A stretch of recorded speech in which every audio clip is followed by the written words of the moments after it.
Apa yang dilakukan Pratikno bukan hanya tak patut, juga mengkhianati intelektualitasnya sendiri sebagai akademikus. Alih-alih mengingatkan Jokowi agar tak terjerembab dalam hasrat melanggengkan kekuasaan, ia justru menjadi operator mewujudkannya. Kasus gugatan ijazah Jokowi makin memanas. Rismon sebut, pihak UGM diduga ikut terlibat pemalsuan dokumen Joko Widodo. Hal menarik lainnya, Tempo bongkar fakta, mantan rektor UGM yang menjadi sekretaris negara selama 10 tahun bersama Jokowi, Pratikno, ternyata jadi operator politik Joko Widodo. Pratikno lah yang menjadi playmaker lolosnya Gibran Rakabuming menjadi wakil presiden.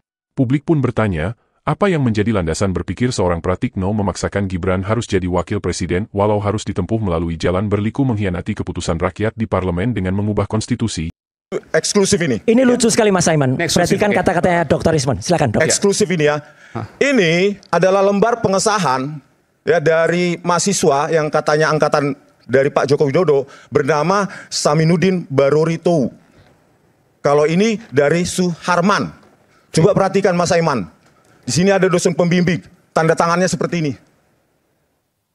Tanda tangan seperti ini. Orang yang sama. Tanda tangan seperti ini. Saya nggak ada. Mau menunjukkan tanda tangannya loh. Tanda tangannya perhatikan. Tanda tangan dosen penguji tidak ada di skripsi Pak Joko Widodo. Dan itu sudah confirm tanggal 15 April kemarin. Nggak ada pengesahannya. Nggak ada, sudah diakui oleh wakil rektor. Kok bisa begitu? Iya, makanya kita bilang palsu.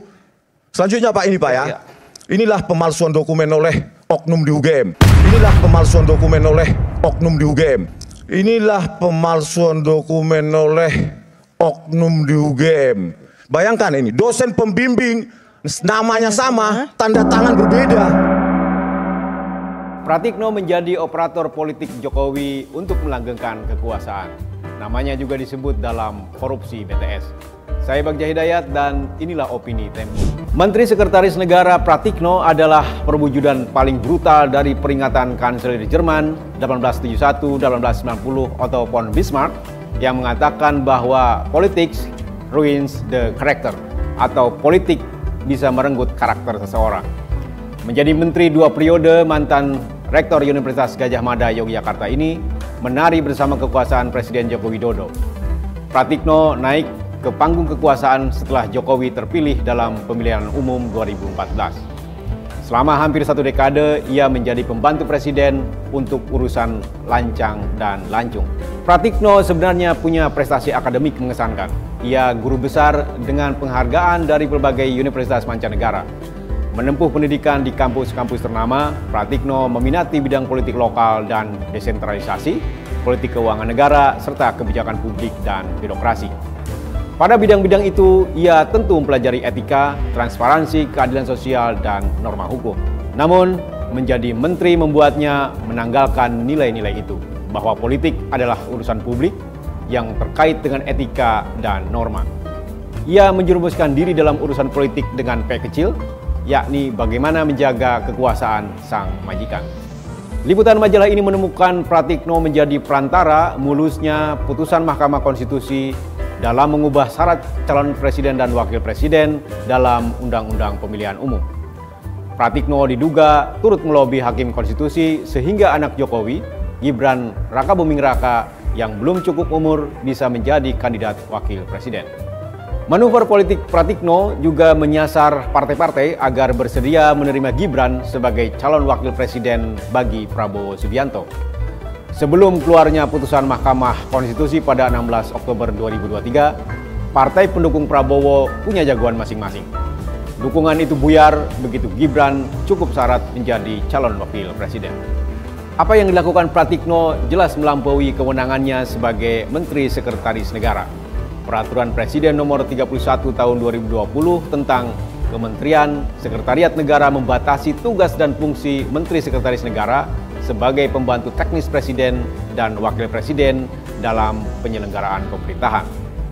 Ada memang tugas melaksanakan fungsi lain yang diberikan Presiden dan Wakil Presiden, tapi itu pun dibatasi peraturan dan perundang-undangan.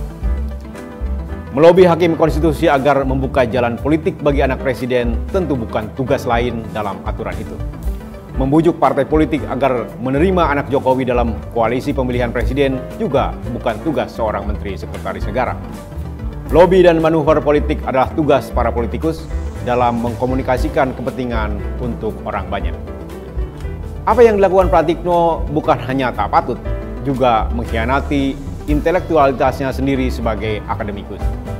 Alih-alih mengingatkan Jokowi agar tak terjerembab dalam hasrat melanggengkan kekuasaan, ia justru menjadi operator mewujudkannya. Jokowi dan Pratikno pun menjadi duet maut yang saling membutuhkan. Jokowi mengandalkan Pratikno sebagai pelaksana tugas yang patuh tanpa reserve. Pratikno menikmati privilege sebagai tangan kanan presiden. Seperti banyak pembantu Jokowi lain, Pratikno kemudian terjerat dalam jalinan kepatuhan menjalankan tugas presiden, pragmatisme personal, dan kesempatan mempraktikkan korupsi, kolusi, dan nepotisme yang kian lama semakin tak terkontrol. Tak mengherankan jika nama Pratikno disebut dalam perkara korupsi pengadaan menara pemancar internet proyek di Kementerian Komunikasi dan Informatika. Dito Aryo Tejo pada 2020 menjabat Ketua Umum Angkatan Muda Pembaharuan Indonesia, sayap Partai Golkar, bertemu dengan kontraktor pemancar internet di ruang kerja Pratikno. Dari keterangan di pengadilan, para terdakwa perkara ini mengaku memberikan 27 miliar untuk Dito yang kini menjabat Menteri Pemuda dan Olahraga agar menyetop pengusutan perkara ini di Kejaksaan Agung. Dito acap disebut sebagai Pratikno's Boy karena menjadi menteri berkat campur tangannya, meski Golkar mengajukan calon lain. Jika kemunculan nama Pratikno dalam kasus korupsi Base Transceiver Station atau BTS itu membuatnya tersangkut karena menjadi perantara para aktor proyek, ia menurunkan derajat dirinya dari seorang rektor menjadi sekadar operator.